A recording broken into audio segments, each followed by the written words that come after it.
To unpack the real issues affecting the Tasman nations, this is Trans Tasman Talk. Jointly produced by the Unshackled.net and rightminds.nz. Now here's Tim Willems in Australia and Dieuwe in New Zealand.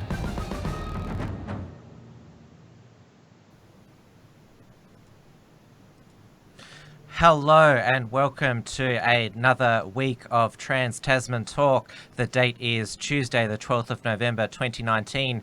It is 7 p.m. here in Melbourne. We are live on the Unshackled's YouTube channel. You can participate in the show by commenting in the live chat and also sending through super chats to support the production, and we will read out your remarks live on the air.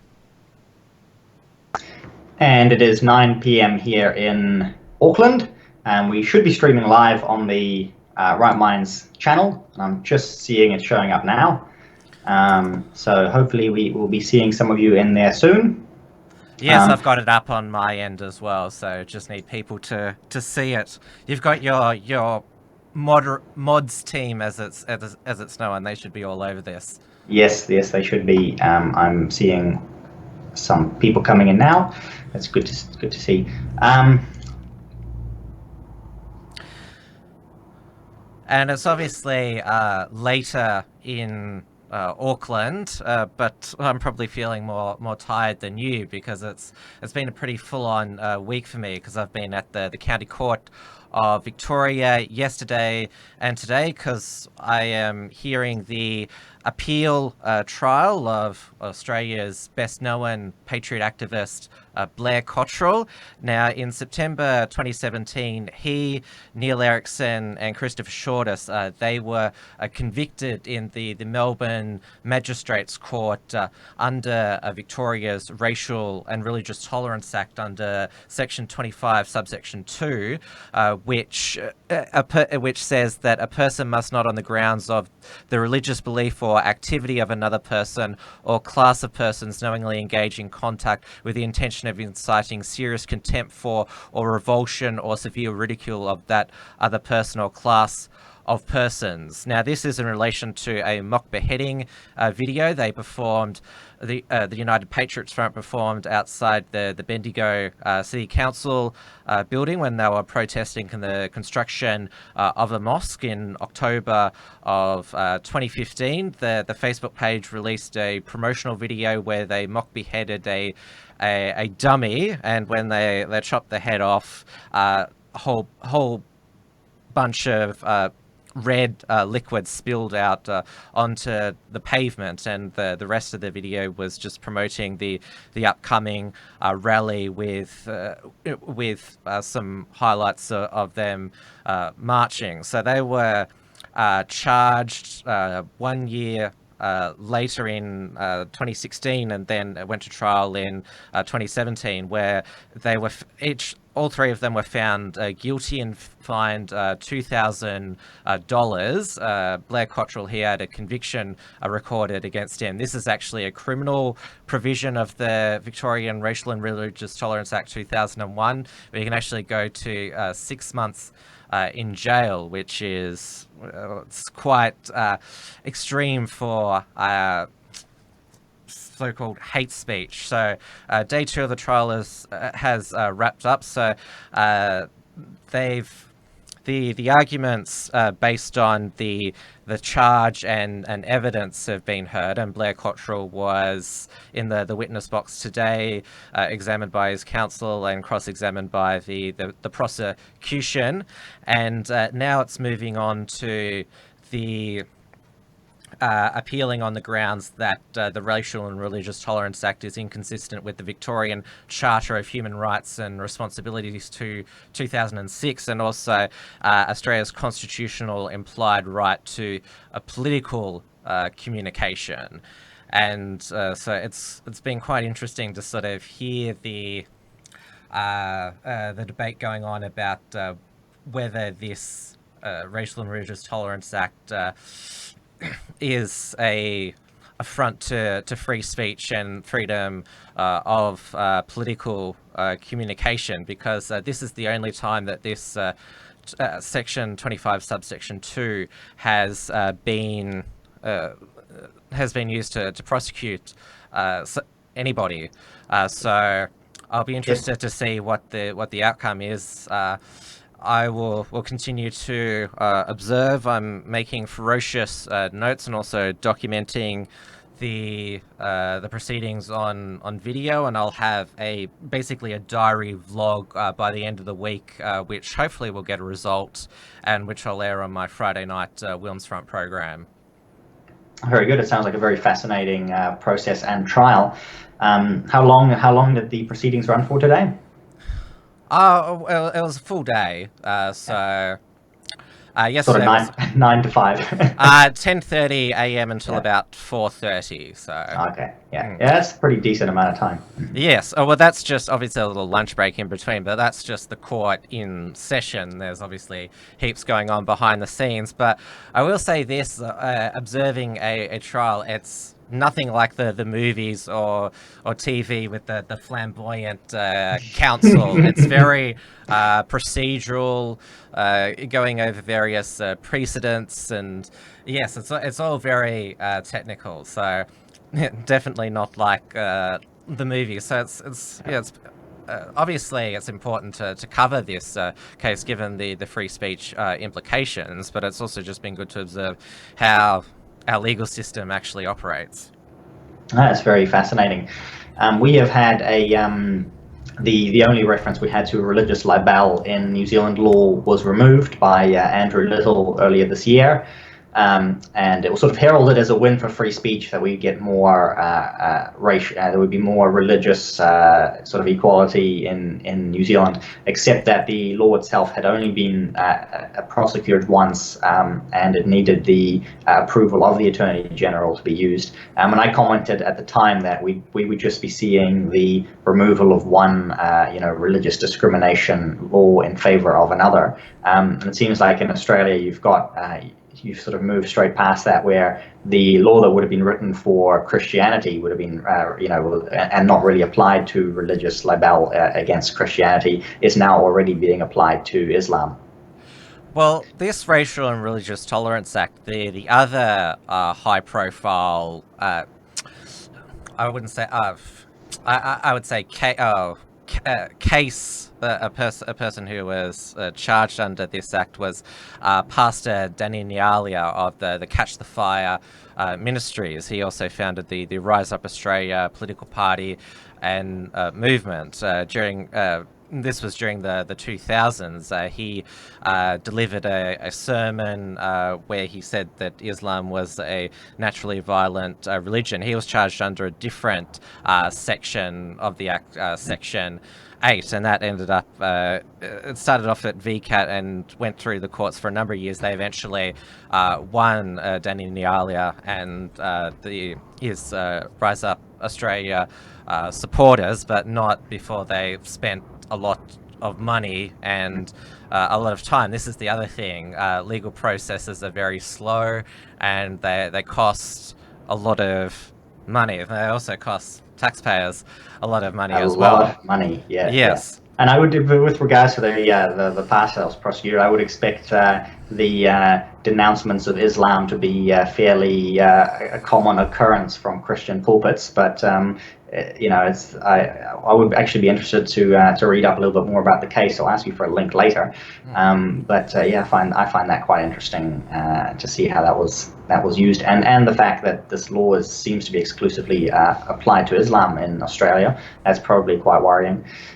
We only have a law against sort of racial disharmony in the Human Rights Act, and so basically anything that it seeks to, and I'll quote here, excite hostility against or bring into contempt any group of persons who may be coming into New Zealand on the grounds of colour, race, or ethnic or national origin.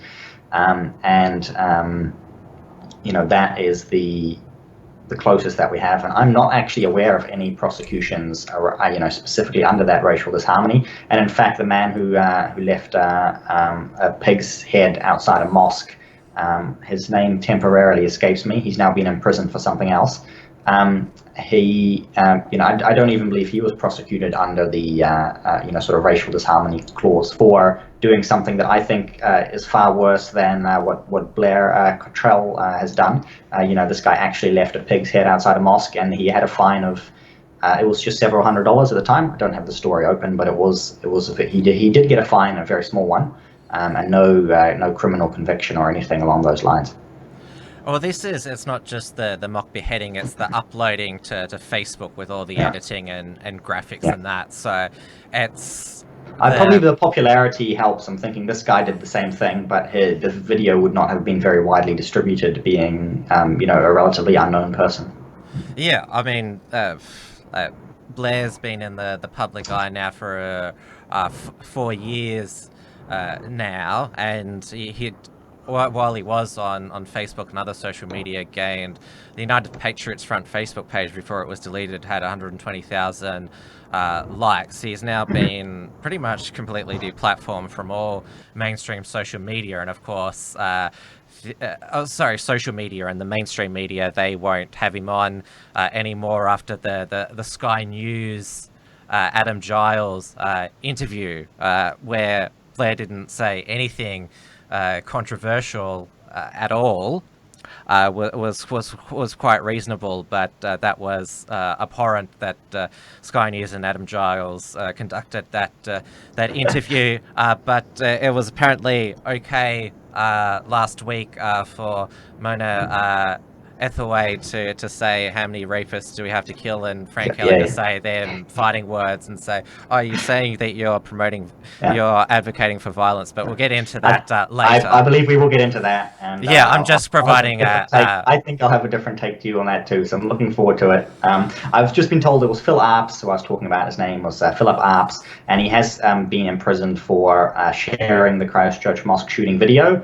So that's what he eventually got a criminal charge and imprisonment for. But again, that's not under, religious libel, racial disharmony, or, so-called hate speech, but actual, sharing of banned content. We've got, because we're a federation, there's also federal laws as well. We obviously have the Racial Discrimination Act, which originally goes through arbitration with the Human Rights Commission, but the most high-profile person to fall afoul of that was columnist and TV host Andrew Bolt, when he wrote an article, I think it was back in 2009, talking about Aborigines, like they had mixed heritage, but they chose to identify with their Aboriginality. He said basically to in other words, to increase their social justice points and the sort of accolades with being an Indigenous public figure. So they took him to the federal court under 18C of the Racial Discrimination Act, which you cannot intimidate, offend, or insult on the basis of race. And so Andrew Bolt was forced to, or these people was forced to print an apology, and it's had the chilling effect of a lot of public figures when a person who identifies as Aboriginal making a statement about their Aboriginality, people are hesitant to point out that they may have other ancestries in them. That's been the chilling effect of that. Now, there's been attempts by both the Abbott and Turnbull governments to amend that act, which were unsuccessful because there's enough crossbenchers in the Senate to block it. So it still stands. And then, of course, there was the Queensland University of Technology students. They objected to on Facebook being kicked out of an Indigenous-only computer lab, and the complainant in that case, Cindy Pryor, said that this condemnation of her kicking them out because they were white made her feel threatened that there were going to be like KKK students on campus. A while back, I interviewed Callum Thwaites, who was one of the three students who, well, they weren't told about this complaint for a year. It was kept secret, or they weren't told of it until basically the day before it was meant to go to arbitration. And thankfully there was a lot of coverage in the Australian newspaper. The Institute of Public Affairs based here in Melbourne did a fundraiser for them, and it got thrown out by the federal court in Brisbane, thanks to Callum Thwaites' lawyer Tony Morris QC, who I also interviewed as well. It sounds like you've got a lot of like a lot of different prosecutions in terms of people being essentially prosecuted for what we called hate speech in that category in Australia, which is not something we've seen in New Zealand. And I'm quite shocked actually to hear that so many of these cases have been prosecuted in Australia. But we've had similar kind of media outrage about similar topics in New Zealand, but not, never prosecution. Like there are a number of people who were referred to the Maori as part Maori, and say well, they're identifying with one half of their heritage and questioning that, and that's not considered to be too outrageous, other than being called racist in the media. Beyond that, there's never been any prosecution that I'm at all aware of, because I know that this is something people actively do. And we also have currently got two kind of ongoing, hey, that's racist media issues with, was it Shane Jones? We talked about this one last week, saying that Indians who weren't happy with the immigration law could go back home. Again, he's been accused of racism on this, but not, nobody's been talking about prosecution for racial disharmony. Hana Tamaki today or yesterday said that she wanted to ban mosques, temples, and other foreign buildings. And again, lots of outrage about racism, but no questions of hey, this is prosecutable. Nobody's talking about court cases. Nobody's talking about racial disharmony. Well, that's how it should be. Like, you can accuse somebody of being a racist, because that's an entirely subjective, and you can write angry articles and do vlogs and TV monologues calling them racist, but that's completely different from the state prosecuting them, or a party taking them to court. Callum Thwaites, he's doing quite well for himself. Now he's switched. He was originally studying teaching, but now he's studying to be a lawyer, and is probably more well known these days for being Daisy Cousins' boyfriend and producer, or the lefties crudely put it, her arm candy. Sorry, you're going to have to tell me who Daisy is. She's one of Australia's most well-known anti-SJW YouTubers. Okay. She also appears regularly on Sky News, on the Bolt Report, and a few other programs. Just Google Daisy Cousins. She wears very frilly outfits. That's half of her thing. What's she going to wear? Oh, yeah. I can imagine that. Yeah. But yes, well, this debate is about having acts that prevent discrimination and vilifications is still ongoing, because after the same-sex marriage became law in December of 2017, Malcolm Turnbull's government at the time promised a review into religious freedom, and when Scott Morrison, he was handed that review, went to the last election proposing a Religious Discrimination Act. And of course, what does that mean? And obviously the Israel Folau case, which is before the federal court, where he had his contract terminated from Rugby Australia over the Sinners Instagram post. A lot of people, at the moment, the proposed Religious Discrimination Act, it would only protect religious speech in an employee's personal time. That seems to be all it would do, because if you turn religious freedom into a positive right, because I and a lot of other people are saying this could be a this could be a mechanism to have Sharia law by stealth and have a blasphemy law, because the chief is the National Council of Imams have said that they want Islamophobia to be illegal, and this is the unintended consequences. And we're seeing we saw last week the real life impact of unintended consequences of badly drafted legislation with Andrew Cooper, who organised the CPAC Australia conference. He's president of Liberty Works. He was issued with a Section 45 subsection 2 notice by the Attorney General's Department under the Foreign Registry Transparency Scheme, which basically said, provide us with all the correspondence you've had with the American Conservative Union over in the United States, all the invitations sent, all of the video footage, which of course you can't produce, and otherwise we'll arrest you.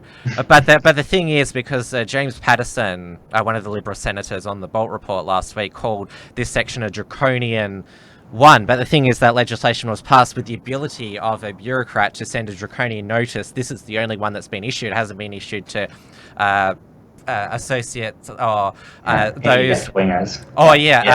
Suspected foreign influences of the Chinese Communist Party. And this, of course, with seeing this, because this legislation, it was basically the Sam Dastyari Act, because it was just after he'd had to resign from the Senate. And it was implemented to try and deal with people like Sam Dastyari in the future, and people being communist agents. And of course, then it's applied to, hey, guess what? It's applied to conservatives. And similar thing with the prosecution of the racial disharmony and religious libel and so on, and then it's prosecuted against people who criticize Islam, and on it goes. And we have a small debate going on in New Zealand about recently announced policy to do with firearms prohibition orders. And it's already been talked about, these will be used to target gangs, and they'll disproportionately target Maori. But that it's going to be worded vague enough to say, anybody who is an extremist could be issued with one of these prohibition orders. And it's about firearms, supposedly, but it also gives massive surveillance powers to the police, and so they can issue these behind back doors to surveil people who, for reasons that may be entirely unrelated to what they're supposed to be doing, what they claim to be doing, which is sort of cracking down on illegal gangs and firearms. It's going to be used. It's going to be abused for all of these different purposes. And it seems to me, because apparently when Christian Porter, the Attorney General, found out about this, he was indecent with rage, and there's been a lot of calls for the scalp of the bureaucrat who issued the notice. But it seems to me that a lot of ministers are completely detached from their department if they don't know what's going on. A lot of people have been reminded of a Yes Minister, that it seems to be the bureaucrats running the show, and the politicians have no idea. And we're still, they haven't said that they're going to redraft this legislation, and they're still haven't given an indication that they're going to abolish the Murray-Darling Basin Authority, which is statutory bureaucracy, which is still flushing water out to sea when New South Wales is in the middle of a drought. Yeah, and that's something we were talking about this last week, where these decisions need to be with ministers who are responsible to the voters. This needs to be with people who can be held accountable, people who are elected, and these kinds of powers should absolutely not be given to bureaucrats. And we see this more and more with powers being given to bureaucrats, so that the government, the ministers, feel like they don't have to be responsible for what happens, and they can kind of wash their hands of it. And that's terrible legislation when you are handing discretionary power to bureaucrats, because they're there forever and they have their own agenda, and their machine rolls on. Just like Yes Minister, which was more of a documentary than a satire show, really, and it just provides entrenched state, the ability to pursue its agenda regardless of who's in power. I like the US system. Whenever a new administration comes in, then it's a given that all the old senior bureaucrats could be sacked and replaced with somebody new. The fact that some bureaucrats are on contracts, like for example the Abbott and Turnbull governments were stuck with Gillian Triggs as head of the Australian Human Rights Commission, who had a quite a different interpretation of what human rights were compared to what classical liberals and libertarians did, but they couldn't get rid of her until the contract expired and they weren't going to renew it. It should just be able to be like the bureaucracy, like Donald Trump style. You're fired. Yeah, exactly. They protect themselves, but it would absolutely be great to see the House cleaned out every time a new administration takes office. You mentioned the fires already, all the drought in New South Wales and the fires that you've got going. Yes, it's dark times, it seems, in New South Wales, with fires ravaging all over the state. I downloaded this map which shows obviously the red fires, they're catastrophic fire danger. That's what the red, and all the other ones they're still, just means less catastrophic fire danger. And you can see it's basically all along the New South Wales coastline. There's been 3 deaths. It's been it's mainly affected the Hunter and the upper north coast, and obviously in the current year, everything's political. So Labor and the Greens have said this is due to climate change, because they say that climate change leads to more extreme weather events. But I just thought, weren't we originally told that climate change was just about the overall rise in the average temperature? How does that suddenly ignite more bushfires? I'm sure they have all kinds of wonderful explanations about this, and same thing with the droughts. But someone will have gone and charted, these fires, and same thing in California. They've seen the reason why these fires seem to be getting worse is because the managed forestry management seems to be decreasing, especially as the environmentalists gain more power. They put less, they want to leave nature alone and leave nature as it is, and they do less management. And then, as nature does when it's left alone, is it manages itself with a lot of fire. And obviously the leftist commentators and journalists on Twitter have said, oh, there's only one Green in the House of Representatives. How can they have an impact on the national and state fire management policy? No, that's not what we're saying. And again, we mentioned the bureaucracy, these land management environmental departments. They all have the Green worldview, and of course it's them who's making the decisions whether to have controlled burns and to make sure that there is not basically all of this dead forestry that's waiting to ignite. And I would also say there's probably more arsonists these days. A 9-year-old was caught just today lighting a fire. I would say that arsonists in Australia, they're just as bad as pedophiles with the death and destruction that they bring. Die. Yeah. Yes. I've just got a comment here saying that, for instance, in California, which I just referenced, they've been planting stacks of Australian eucalyptus, and which is very combustible. So there you go. Australia is to blame for the Californian fires. Yes, Richard Branson told Australia to not send any more coal overseas because we're contributing to overseas emissions, and everyone has rightfully said, why don't you just ground your Virgin Fleet? That'd stop emissions. Yeah, exactly. And we've talked a bit about water, like forestry and water regulations. We've actually got farmers holding a protest here on Thursday, and there's 3 reasons for that. But the farmers will be gathering in Wellington and marching on Parliament, and this actually does have to do with farmland being converted to forestry, because New Zealand, the New Zealand government has decided they're going to plant a million or billion or a million billion trees. Yeah, and aren't No one those quite knows the number. foreign planted ones? Or Yeah. So they're getting the Japanese in to plant more trees on farmland, because that just sounds like the best idea ever.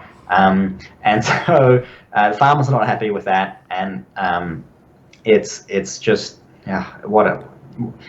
I'd say, like, what are they thinking? But we know exactly what they're trying to do. So it's it's frustrating. The farmers are getting very frustrated with that. There are various water regulations changes around pollution into waterways, and this has been building up over the years. The farmers have been blamed for waterway pollutions, even though we know that where the waterways are polluted is downstream from towns and cities.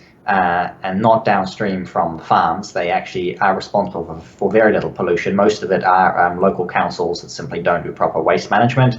And the final thing is the zero carbon bill has been passed by New Zealand Parliament, 119 to 1. One MP in opposition, which was David Seymour of the ACT Party. The National Party complained about it and just supported it anyway, probably because they've want centrist Green votes going into the next election, but they have some very angry farmers who are marching on Parliament. The zero carbon bill. One of the things that National was negotiating was an exclusion for methane from the the methane targets for farmers. I talked previously about sort of the CO2 being excluded, but not methane, which is the primary sort of quote-unquote pollutant that farmers are responsible for. So basically they're going to get squeezed out with massive taxes on methane emissions, which is New Zealand's farming industry, all of the cows and all of the beef, and probably mostly beef and milk farming. They're hopefully getting to the point where they will actually get out there and protest. And we've seen in other countries farmers flooding the streets with tractors at rush hour. We've seen big marches on parliaments. In New South Wales, you've documented the farmers fighting back as well. So we'll see what happens. But the problem is that none of the mainstream parties are supporting the farmers, and all of them are 100% on board with the green climate scam. Well, the New South Wales Nationals, both at a state and federal level, obviously they're under severe pressure because of the drought in that state when they've been in power, and the Shooters, Fishers and Farmers Party have made encroachments there. They've gone after the Greens hard, basically saying that it's your inner city green policies that have caused this, and of course, you'd blame climate change with no evidence. But Barnaby Joyce, the former federal Nationals leader and Deputy Prime Minister, he's probably overcooked this by saying that the two of the people who died in the north coast of New South Wales, which has turned into sort of green hippie heartland there. That's where Nimbin, the marijuana town, is based. He said that the two who died were probably Greens voters, which how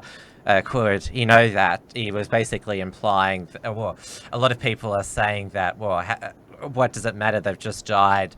What does it matter what they voted for? But he said, how they voted, it shouldn't matter. But why would you raise it if you're sort of saying, sort of implying, he seemed to imply that they were responsible for their own death because they supported green policies, which is pretty objectively pretty shitty. Barnaby Joyce, that's a nice way of putting it.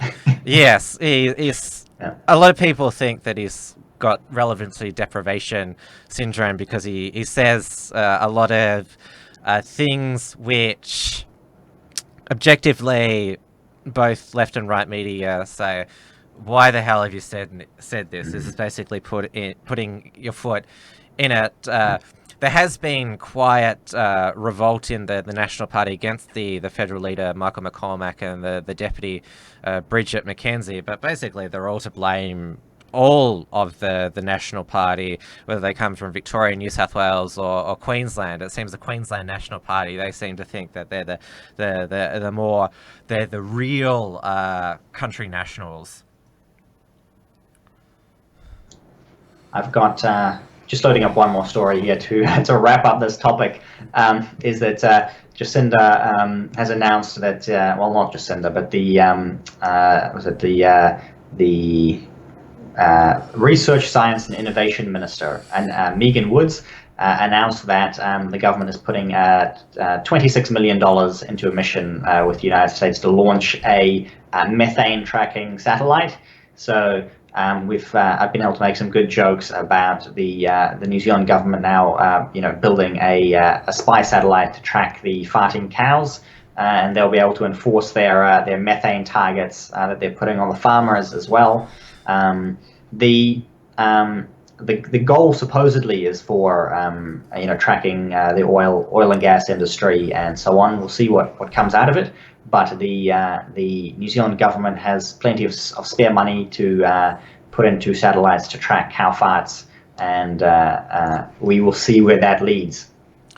The fires in New South Wales, they've interrupted the state police force's sniffer dog at music festival season, where there'll probably be, or I hope there's not more deaths from drug overdoses at music festivals, but the sniffer dogs and the panic that they cause don't help the already delicate issue at hand, because it doesn't seem to matter what you tell these young people, don't do drugs, it still happens. It's again a part of the losing war on drugs, but it's just another example of governments doing the same failed policies, and you just feel like you're bringing your head against a brick wall. And it's also brought to my attention that police in New South Wales have extensive strip searching powers. There was a 12-year-old who was strip searched at a dance party, and the minister in charge, David Elliott, said that that was okay because parents will want to know that their children are not up to no good. So strip search them. Wow, that sounds great. We've got New Zealand police now are more routinely armed, and we're seeing armed stop and search, and also even routine traffic stops in what they consider to be high risk areas, where there are armed police now stopping vehicles. Which obviously it's wonderful for the residents of those areas to know that they live in so-called high-risk areas where the police now need to be armed. But in Australia, I believe has been the norm for a long time, probably since Port Arthur, and same thing here in New Zealand. They're using the Christchurch massacre to basically bring in more and more powers and make armed police on the streets a regular occurrence. Now, obviously, Israel Folau, he's been the outspoken Australian Christian in the news, who's obviously earned a lot of condemnation and obviously lost his job, which is now before the courts. But the original sports woman who fell afoul of the gay lobby was Margaret Court, who is, in most people's opinion, the best tennis player of all time, male or female. She won 24 Grand Slams in the 60s and 70s. No singles player, male or female, has been able to beat that. And in 1970, she won all 4 Grand Slams in a single year. Now, she post her tennis career, when she retired in 1975, she became a Christian pastor. She's founded the Victory Life Church in Perth, which is a very popular church there. It has a lot of local followers. It also does a lot of community and charity work. She was known when she was a player as Margaret Smith, but she's Margaret Court now because she married into the Court Western Australia political family. She's married to Barry Court, who is the brother of former West Australian Premier Richard Court, and their father was Charles Court, who was also another former Premier of Western Australia, and they were very socially conservative family. So when same-sex marriage began to become an issue in the Australian politics around about 10 years ago, she made comments to the media that obviously she opposed it on religious grounds, and also said that she was also against the believe that sodomy was a sin. Obviously, since then, obviously the trans gender rights push has entered into that as well. So she's been obviously outspoken against transgender itself, but also the Safe Schools program, which is the LGBT anti-bullying program. And so she got a lot of condemnation because she appeared on a Christian radio station where she talked about the indoctrination of children and said that's what the communists used to do, that's what Hitler did. And so there was, of course, how dare you compare compare the Safe Schools program to Nazi Germany. Obviously, the Australian Open is in Melbourne every year in January. There are two of the arenas. There's one named after Rod Laver, who is Australia's greatest male tennis player, and the other one is Margaret Court Arena, obviously named in her honour.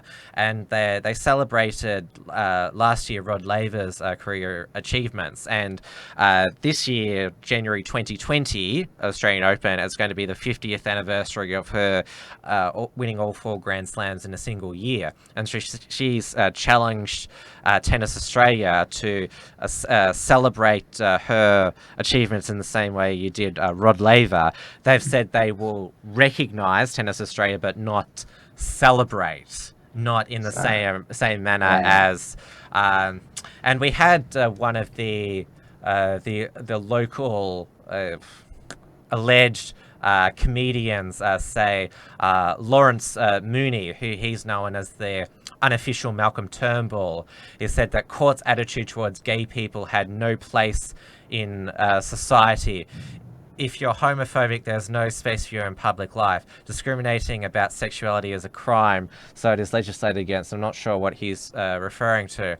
Margaret Court's opinions on same-sex marriage and sexuality are abhorrent, and she should be handed out of the sport until she falls into line. It's absolutely abhorrent. Margie, catch up to 2019. Margaret Court needs to stop discriminating against people. Well, as far as I know, that she hasn't discriminated against anybody. She's advocated that the previous definition of marriage that we had prior to 2017 be kept, and she's also opposed laws being changed in her home state to allow gays and lesbians to adopt and use surrogacy and other IVF technology. Again, she's arguing for the laws to stay as they are, because her home state of WA still currently doesn't allow gay surrogacy. So her views are still consistent with the laws. They're consistent with the laws, but they're out of line with the consensus culture, of the progressives. She didn't go to the Australian Open last year. She said, I'm going to go crabbing instead, which a lot of Bible experts said, oh, you're eating shellfish. That's inconsistent with the Bible. How come you're very selective Christian? Yeah, so the left can suddenly turn into Bible experts after they've ignored all of the bits that they don't like first. Well, it's one of the politicians who claims to be the highest authority on the Catholic teaching is Christina Keneally. I think you might know who she is by now. She's the shadow Labor Home Affairs Yes. Yes, and she wants to bring the ISIS brides The back. ISIS brides back, yeah. And she was the main vocal opponent against the CPAC Australia conference many months back. And obviously, it would seem that her opposition to CPAC Australia against American imports and trying to get the speakers banned from Australia might have had an influence on the sending of that letter that I referenced earlier in the show.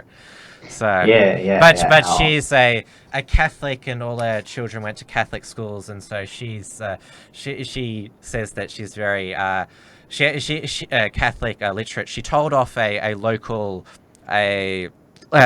Catholic school in Sydney because they sent homework to students asking them to defend Israel Folau, when actually Israel Folau's church had said things against Catholics, and she was like, "Oh, these Catholics, they don't even know what Folau said about their own." So again,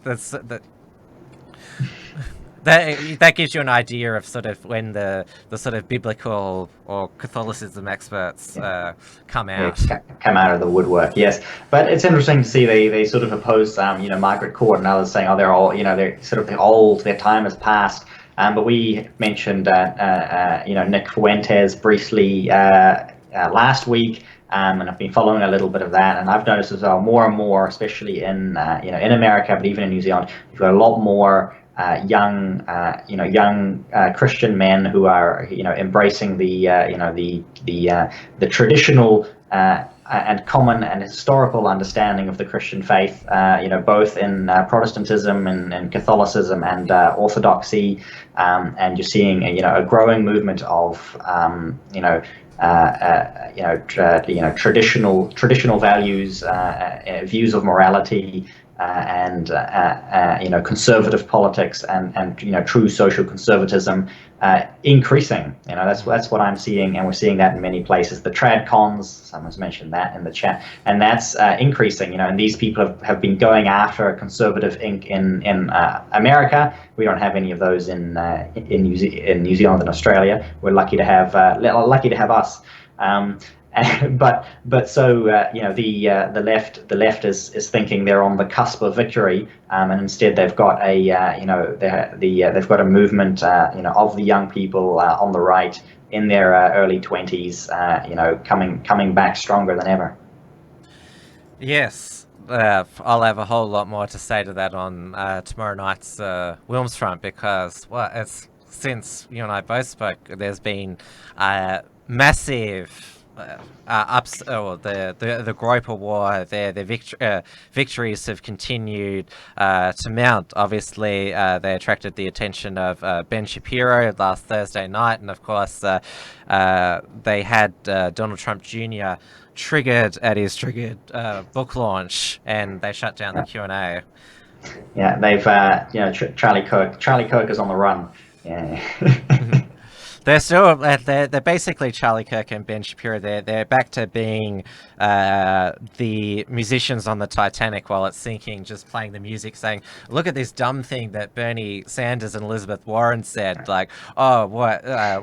How stupid are these socialists?" Basically, exactly. And then they're being asked questions about what the and in Ben Shapiro's show, because I like a lot of stuff that Ben Shapiro says, and he's good on a lot of issues, but he goes and he makes this whole speech, and he's being heckled by people calling him Nazi, while he's decrying the people who care about the actual issues that Trump was elected. That was a bit too convenient, that timing, when he's denouncing Nazis, and then all of a sudden,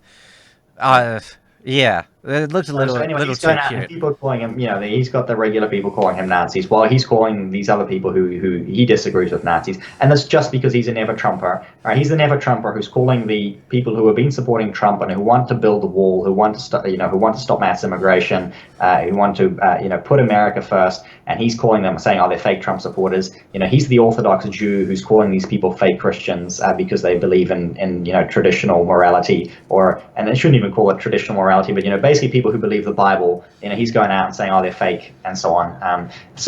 I think it's good to see their weaknesses exposed on that issue of these conservative Inc. People who have been making a lot of money off of this, and who are just, like you said, they're playing the violin on the sinking Titanic, pretending like nothing's going on. Now, it's often Australia that wants to annex New Zealand, but I heard that there's been a New Zealand attempt to make some claims on Australia's mainland. That's right. We have had a land claim. I'm just going to make sure I've got the details up. This happened a couple of months ago. There was an article I came to my attention that there was a Maori tribe who had claimed some land in Sydney. So this is Ngāti Rangihu. Sorry, it's a hapu specifically. So they claimed 112 acres of land in Parramatta, that they said was gifted to their ancestor, Tiruki Kawati, by the Aboriginal people in 1811, which was witnessed by the missionary Samuel Marsden. And all of this apparently did happen, which is great. And have they got the documents to prove it? So they got their documents to prove it, I believe so. But I'll just basically skip right to the end, because they filed the paperwork saying this is our land. And it's been reported here that Mr. Marsden, or the Reverend Marsden, I should say, gifted a portion of his farmland to the Rangihu people for a limited amount of time before it reverted back to his ownership. So the court has, the case has been dismissed because the land reverted back to the Marsden family a long time ago. Yeah. But as with the these type of activists, it's always worth a shot just to basically throw a spanner in the works to development and basically the functioning of modern Australia and or New Zealand as we know it.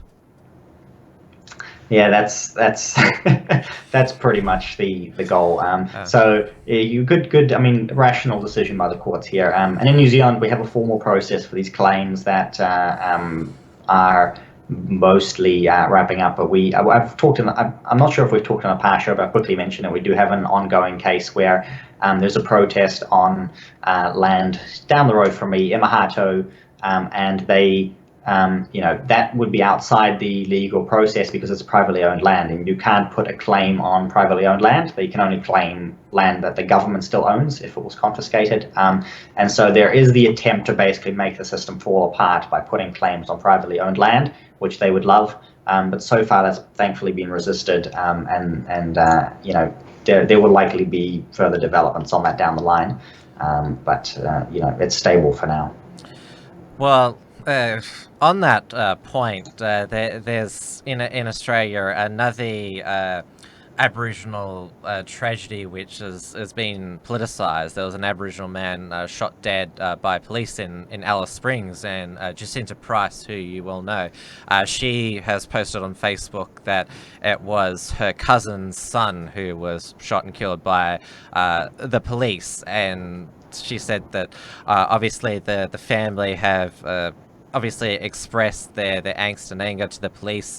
Let's investigate this in a proper and civil way. Let's not turn it into an anti-police or anti-white witch hunt. But of course, her family's tragedy has already been appropriated by the local Aboriginal activists, and it was interesting that ABC News they wrote an article about tensions in Alice Springs due to this the police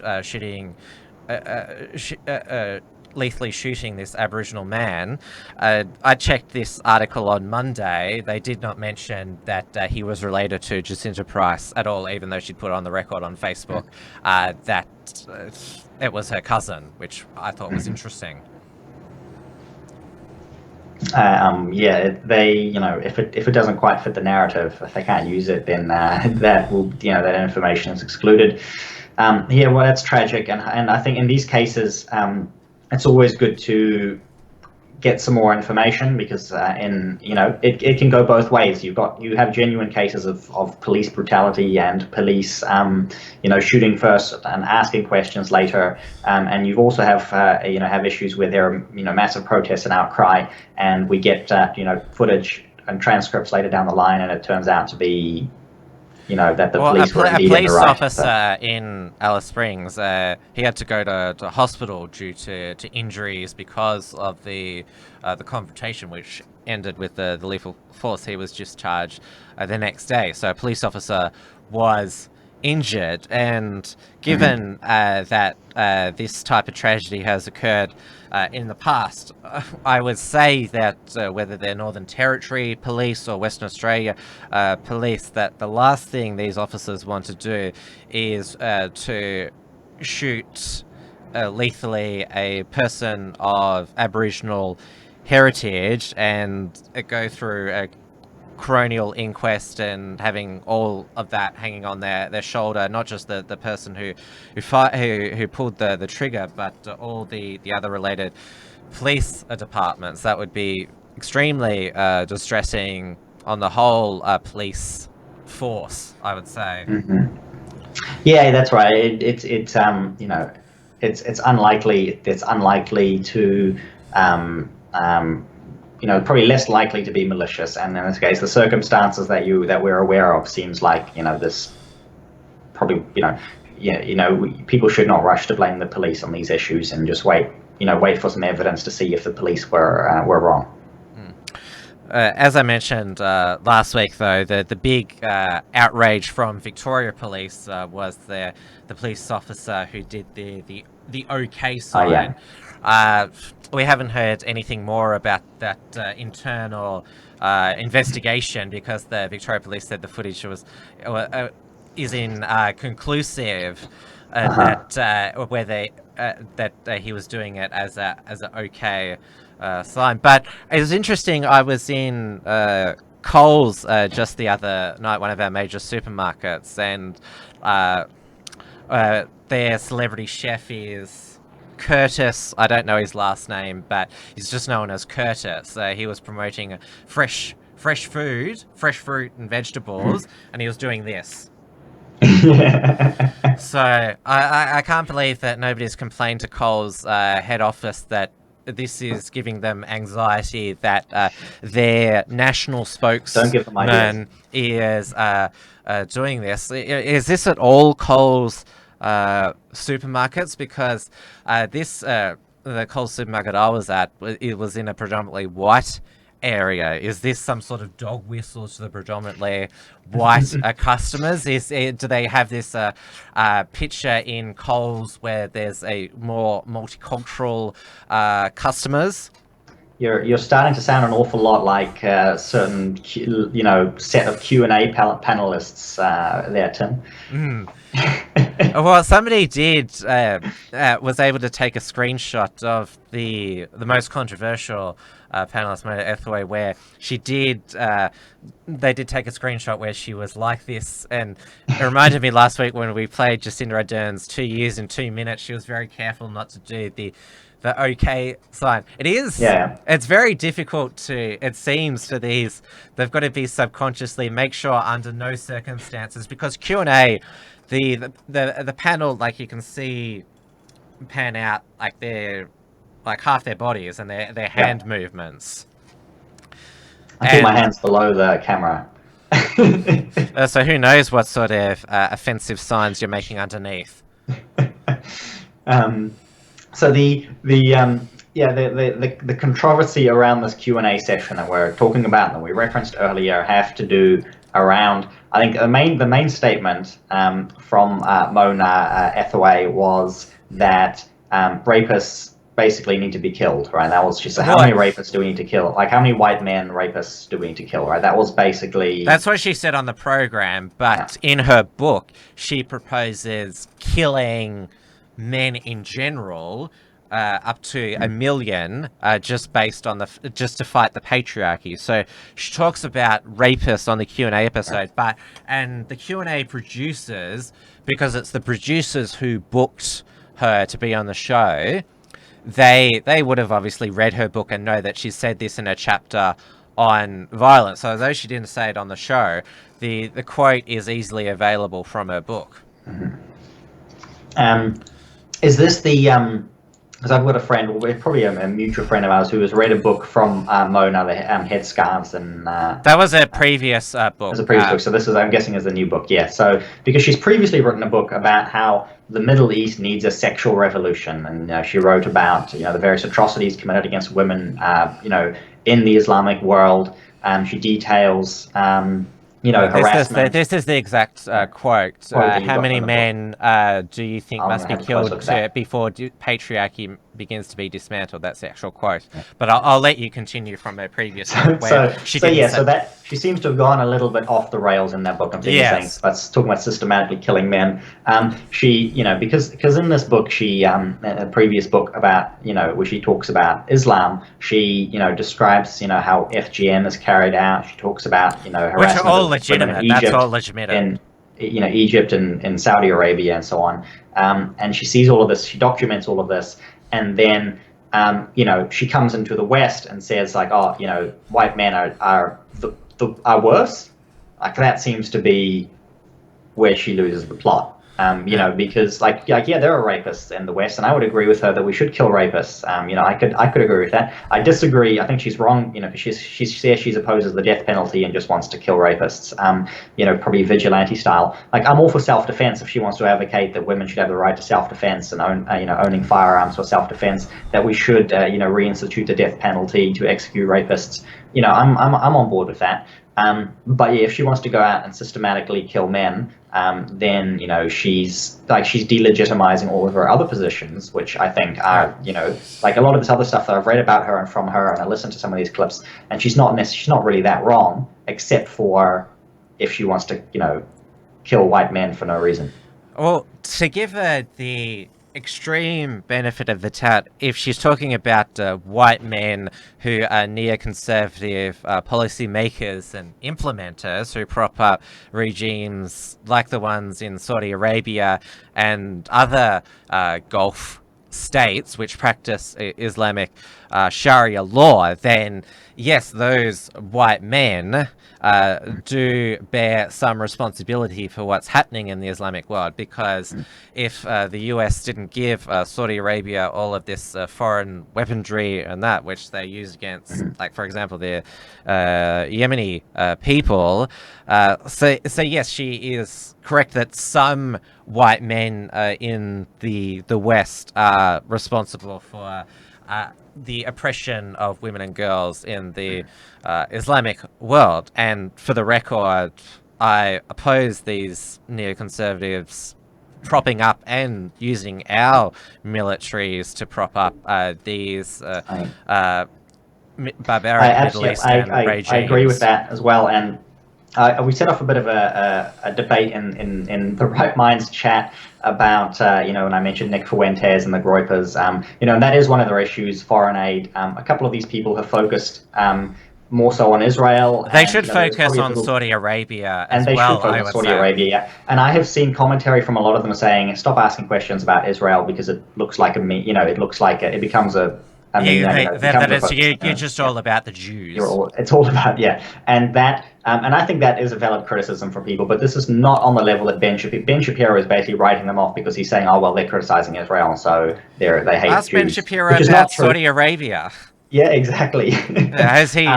Yeah. And so the Groypers, they oppose all of the foreign aid, all of the dual loyalty, all of the propping up of these regimes around the world by Americans and other Western powers. And I suggest if you are interested, look up Patrick Buchanan, because he's basically the sort of the father of paleo-conservatism. And most of these Groypers, and including Nick Fuentes, are followers of Patrick Buchanan. And he was sort of declared dead, basically. The neocons won, but now there's a new generation of Buchanan. Well, the neocons have been in charge since William F. Buckley Jr.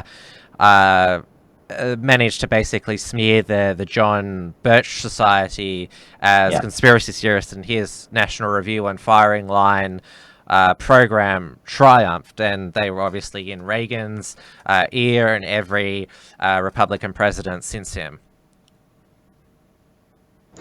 Yeah, and so there's some pushback now, by the Buchananites who hopefully are making a comeback, because Trump has sort of inspired that, and their three issues are on the dual allegiance, the foreign aid, the foreign policy of the neoconservatives, which includes but is not limited to their approach to Israel, because the aid that's given to Israel is just a subsidy for the American the military industrial complex, right? They give them billions of dollars to Israel that Israel has to spend on American weaponry that goes into the and Charlie Kirk confessed that as well.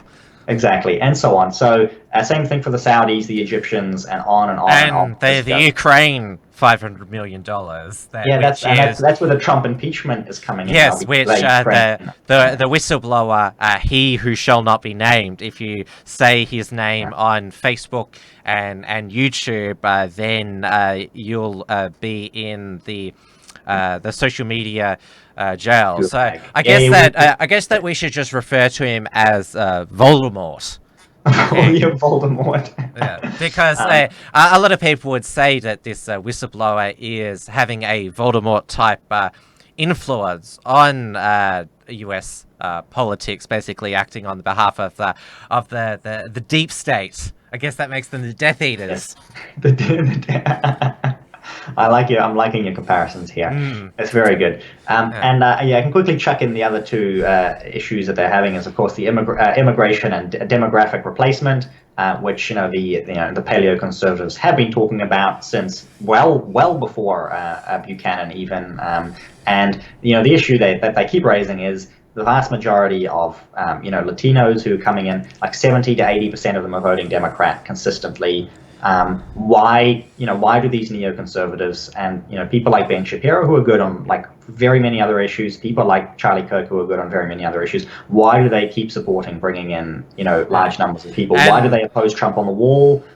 Why do they keep saying you're racist if you want to say, if you say, hey, look, if we're bringing in immigrants from here and over there and 70% of them vote Democrat, maybe we shouldn't have them. Then you've got Republicans saying, oh no, that's racist. It's like, well, but the reason we don't want them is because they're voting Democrat. This is what the Republicans are saying. These young Republicans saying, well, the reason we don't want them is not because of their skin color, it's because they vote Democrat. Like, why are we just supporting the bringing in of Democrat voters? Like, why do we bring in left-wing voters all the time? Why do we have to support this? And no, we can't talk about that because that's racist. Well, Ben Shapiro in his speech said, but Florida Latinos, they vote 80% Republican. But he left out that the Latinos, Hispanics in Florida are from Cuba. They're Cuban Americans. And only the Cubans vote Republican. That's right. Yeah. The chairman of the Proud Boys, Enrique Tarrio, he's Cuban American. He's running for Congress. He bloody hates commies.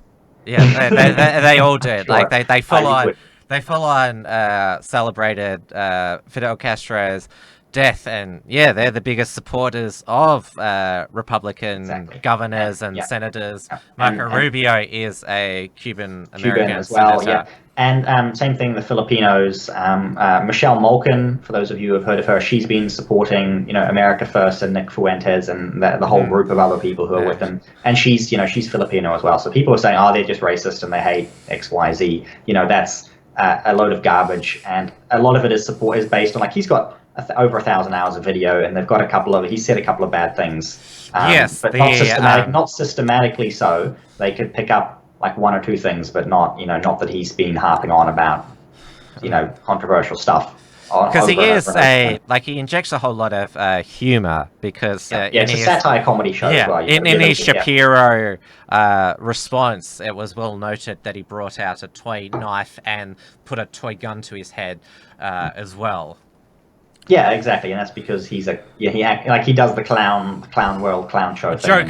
Joker persona as well. The Joker persona, which some people are into, and I've been paying a bit of attention. It's not really my thing, but I've been trying to really pay attention and see what's going on and why people are so hyped about this, and I think it's very interesting.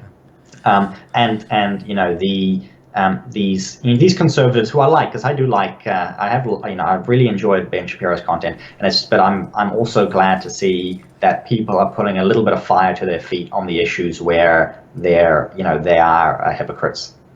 But the point is that it's so easy to destroy leftists now. I mean, during the IMARC protest organised by the local Socialist Alternative and Socialist Alliance, and I mentioned Andrew Bolt went up against one of the Socialist Alliance spokesmen, Jacob Antwerther, and it was pretty easy to basically pick apart that he was democracy meant basically he seemed to believe that democracy was all about mob mobilization, and he legitimately tried to defend Cuba's system of government, and there was a lot of times where he didn't understand the question. And every year the Generation Liberty, which is the Institute of Public Affairs student group, they always win every year the capitalism versus socialism debate against the socialism alternative. I don't know why the socialist alternative continue to agree to this debate, which they lose every time. And it's because it's easy. And like, I love watching videos of Ben Shapiro wreck people on abortion, and he's amazingly good at dismantling abortion and defending life and standing up for babies. He's amazing at it. And on a whole host of issues he is. But you can only do that so many times before people say, okay, cool, we've seen a lot of this. Can we talk about something? Can we look at some other issues as well? Yeah, socialism sucks. My response to is that, no shit. If you don't know that by now, but we are digressing quite a bit. We are planning on the Uncackables this Thursday, which you've signaled you're interested in coming on. Okay, I'll do that. I'll come on for half an hour on the Uncackables on Thursday. We are starting to start earlier, myself and James, which you're welcome to come along to. We're doing a Ben Shapiro destroy response, doing our own response to Ben Shapiro's speech. Obviously, we won't do a good a job as Nick Fentes, and it won't be as humorous, but there's a lot to more seriously critique in it as well. That'll consume the first hour of the show. Cool. I'll see if I can get in on that, and it'll always be good to see if we can find a bit of a New Zealand and Australia focus as well, and lessons to learn and so on. So I like that. But to bring it back, because we have digressed quite a bit from the Tasman nations, but you don't have many other platforms to speak openly, and so this is sort of your opportunity to give your 2 cents on the Groyper War. But I'll just finish off going back to the ABC Q&A. So ABC have pulled the episode from their social media and iView platforms. The managing director, who is, what's his name again? Nobody knows. I forget his name, because everyone just knows that the chairwoman is Ida Buttrose, who's long. She's been around in the Australian media scene for forever, and this basically says that ABC acknowledges the program was provocative in the language used, found some elements confronting and offensive, so they're going to do an internal investigation. But now all the lefties, they're now outraged. How dare you pull this episode? How gutless of you not to stand with women with strong opinions. And Clementine Ford, she met Mona on the weekend at the Broadside Festival, and she wrote for 10 Daily saying that, I can't believe that men are triggered over what she said rather than being outraged over the women being victims of gendered violence. To that I say, well, why didn't just Mona talk about that rather than bringing out this proposal to kill men? To go back to the beginning of what you said about pulling the episode, I can still find the episode on their Facebook. Oh yes, but obviously when it's sort of like a virtue signal by when a broadcaster pulls. Obviously, it's on the internet forever now, but it's a virtue signal to say we no longer stand by this, because Sky News did the same when they pulled the Blair Cottrell interview way back 18 months ago, because you can still still available. watch the interview, though Sky News did their best to basically scrub the internet of it, but it's basically a virtue signal to say we no longer approve of this interview. The BBC did the same thing when that comedian Joe Cox said, why throw milkshakes at Brexit supporters when you could get some battery asset. BBC pulled that audio, even though you can still basically YouTube that audio and hear Joe Cox say what's her name? No, Joe Cox is she's the one that Joe Brand, sorry. Joe Brand was the comedian who said that, yes. But yeah, that's another example of a broadcaster pulling an offensive episode even though you can get it elsewhere. Where do we go? Have we got anything more to say on that, I suppose, is the question. I know that you had a 2020 update. We might just focus on the... I think we'll leave any other updates. Oh, well, we have to mention the Stephen Colbert's trip to New Zealand, which you funded with your taxes. Yes, we did. I think it's a wonderful, positive story to end the show on. We spent Tourism New Zealand, which is a New Zealand taxpayer, spent $100,000. That's enough to keep one man in prison for 1 year on bringing Colbert to New Zealand, and he was probably supposed to be here to congratulate Jacinda on her Nobel Peace Prize that she never got, and to do more interviews with her. That's the speculation. I'm not even sure if the timeline on that lines up. It's it would be funny if it were true.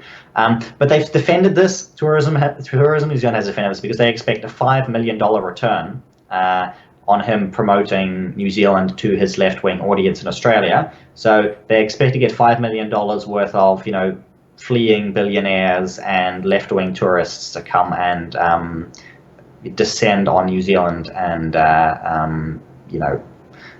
enlighten us with their progressive ways. That's the hope of Tourism New Zealand. They always claim that spending in Australia, they spend taxpayers' money on film production, saying it's going to create all these local jobs and tourism and all these other things. Even when the Rolling Stones came to Adelaide, the South Australian government chipped in some money. It's absurd. It's basically this extrapolation theory that if we it's basically a form of stimulus, that if we stimulate this event, there's going to be some knock-on effect. Thankfully, again, the United States doesn't engage in this basically waste of taxpayers' money on promoting basically A-list celebrities. And because it's once you spend the money, you've spent it, right? And so you could be looking at, okay, well, if we did spend $100K to get some money back from American tourists, is that really what we needed to spend the $100K on? Because you've got opportunity costs with regards to how you spend money, and it's taxpayers' money. You shouldn't be spending it in such a partisan fashion where you're giving it to left-wing celebrities who will be promoting it to their left-wing audiences. It may be nice to get left-wing Americans to give us their money, who knows? But this is well outside the realms of good government spending. We'll wrap it up now because we have gone overtime, and I think you'll appreciate what exhausting week. I'm back at court tomorrow. As I said, this will be on the constitutional question now. I don't know whether we'll get a result tomorrow or Thursday, but I'll keep you updated, and Blair Cottrell himself is keeping his followers updated on his Gab account and Telegram channel. Looking forward to hearing the outcome of that for you. I no objection to cutting this short. We did get a little bit into it this evening with some of the topics. Well over time. You've got Groper war fever, I would say. I haven't had a chance to vent yet. You're the first person I get Yes. to rant at. Yeah, I haven't caught up with the Nick Fentes's shows this week. I will get a chance. Maybe I'll listen to it on my way in tomorrow. But I will bring a Wilms front tomorrow night, 7 p.m. Melbourne time on the Tim Wilms YouTube channel. Again, Martin Hartwig will be joining me. We'll be discussing the obviously the impeachment proceedings and about how you're supposed to speak about he who shall not be named, and obviously we'll do a Groper update, and also just what else the fake news over in the United States has been up to. And basically this week getting a lot of my guests to basically feed me most of the information myself, so I can sort of take a bit of a breather. And of course, as we already mentioned, Uncockables, 8:30 p.m. Melbourne time on the Uncockables YouTube channel. I haven't checked. 8:15 p.m. tomorrow night Melbourne time. It's Dieuwe Beltran's weekly live stream. She's also been in the court observing. I haven't checked who she's got as a guest tomorrow. There's a lot I don't know, but yes, this show is also available in podcast form on my Wilmsfront podcast feed. You can go to timwilms.com to subscribe on your favorite podcasting platform. Obviously, this show will be available on replay on the Unshackled YouTube channel, and of course trying to keep up with the day-to-day's news this week on the unshackled.net. And please support our work by taking out a premium membership at the unshackled.net/membership, or donate through the unshackled.net/donate, and also subscribestar.com/theunshackled. And we're also on Patreon and PayPal, and we also have our store at the unshackled.net /store. And don't forget Detonation with my colleague Steel Archer on his dedicated Detonation channel, and also the archive of episodes at steelarcher.com. Very good, and thank you for all of that. You can find my writing on the rare occasion I get to do that at the moment up on rightminds.nz. You can just go to rightminds.nz/donate to support me if you wish, and also this stream and any of my content also appears on the bfd.co.nz, which is the New Zealand's largest blogging platform with a sort of right-leaning slant for the most part. And I'm seeing people in the comments saying they really enjoyed the show. I'm really glad to see more of you here, and I'm enjoying the chatter that I get to read. And we really look forward to seeing you next week, 9 p.m. New Zealand time. And yeah, it's supposed to be an hour-long show, but we're heading on to an hour and a half these days, and it gets late. Tonight it was your fault. I mean, it was my fault. I'm sorry. Yeah. Well, so good night, and we'll let Tim get some sleep, and I need to get some sleep, and we'll catch you all next week. And there'll be more, I should mention before we go, more episodes of the report from Tiger Mountain with Richard Waltoncroft, who I'd had on my last episode of Wilmsfront last Friday night. As I mentioned, he filmed a few episodes here in the Unshackled studio, so stay tuned for those as well. So a lot of things happening with regard to Unshackled Productions. But thank you again for watching. You all found us, our live feed eventually. We don't have a half-hour interlude like Nick Fentes has on his live show, because I always hate skipping through that half hour at the beginning of Nick Fentes' live stream. I'm not sure if you... It's actually maybe something we can think about, because you can actually edit the YouTube videos really easily after the fact now. Oh, you can now. You can right after and just trim it out. Yeah, I've done that on some of our previous shows, so we can talk about that off air. Yeah. We don't have to bother everyone with that. So yeah, we'll think about it. It'll be something to consider. All right. Good night, everyone. Good night.